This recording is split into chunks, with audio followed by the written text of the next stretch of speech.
The wind across the Wyoming plains didn't blow, it screamed. It was a sound Elara knew well, a constant companion to her solitude. Her small way station, a rough-hewn cabin at the edge of the Oregon Trail, was more than a supply post. It was a tomb of memories, a library of lives interrupted. They called her the Keeper of Lost Things. On rough wooden shelves, arranged with a librarian's precision, were the artifacts of heartbreak.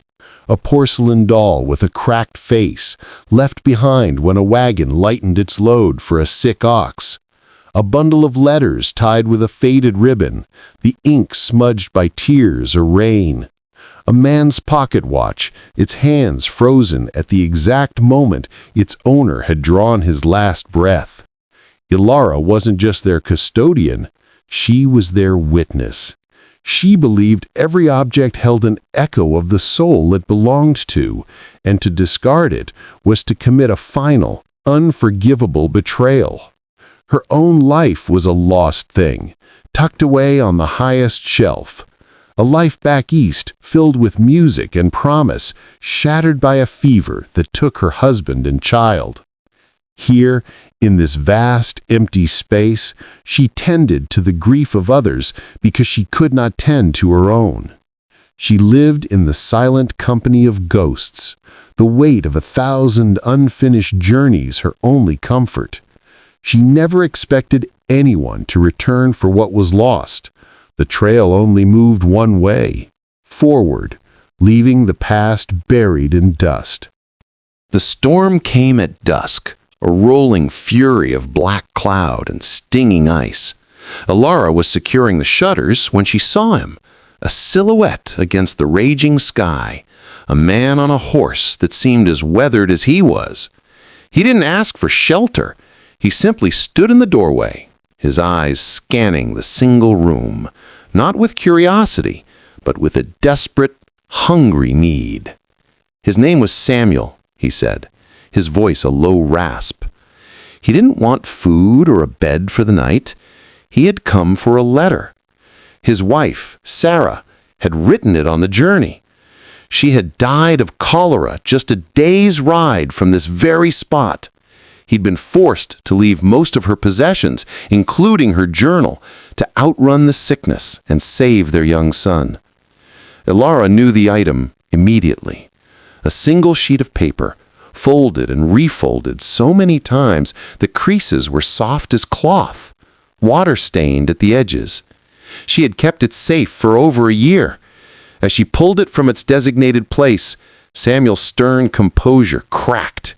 His hand trembled as he reached for it, not like a man reclaiming property, but like a soul reaching for a ghost.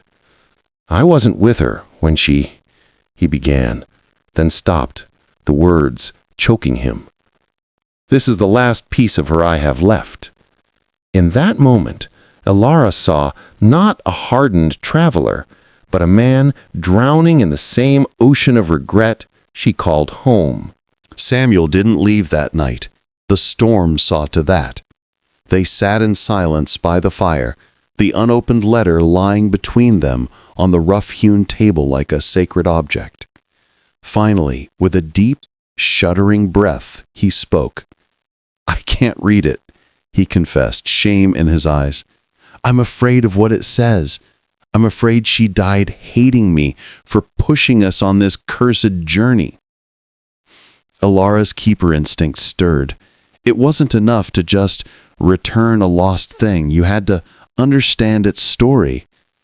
"Would you like me to read it to you?" she asked softly. He nodded, unable to speak. Her voice, unused to such tenderness, filled the quiet cabin.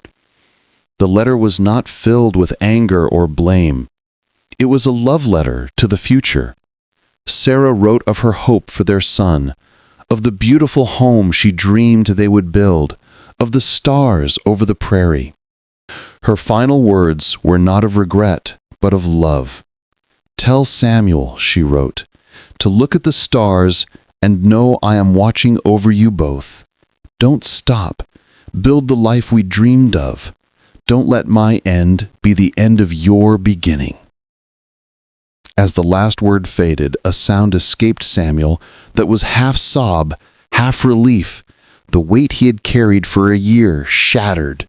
He looked at Elara, tears streaming freely down his face. "Thank you," he whispered. "You didn't just keep a letter. You kept her love alive." The morning dawned clear and brilliant, the storm having scrubbed the world clean. Samuel prepared to leave, the letter now secure in his breast pocket, not as a burden, but as a treasure. His eyes, once hollow, now held a flicker of purpose. "You could come with me," he said suddenly, turning to Elara. "My son, he should know the woman who gave me back his mother's voice. We have a small homestead a few days' ride from here. There's room for a keeper." Elara looked around her cabin, at the shelves of lost things. For the first time, she didn't see a museum of grief, but a testament to the resilience of the human heart. These objects didn't need a keeper to mourn them. They needed a storyteller to honor them. And perhaps so did she.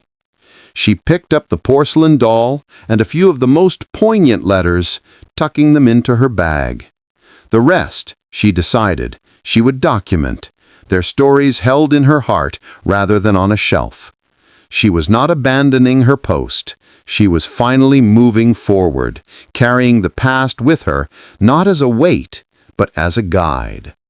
As they rode out together into the bright new day, Elara realized a profound truth. She had spent years keeping lost things for others, and in doing so had found the most important lost thing of all, her own future, waiting patiently for her on the open trail.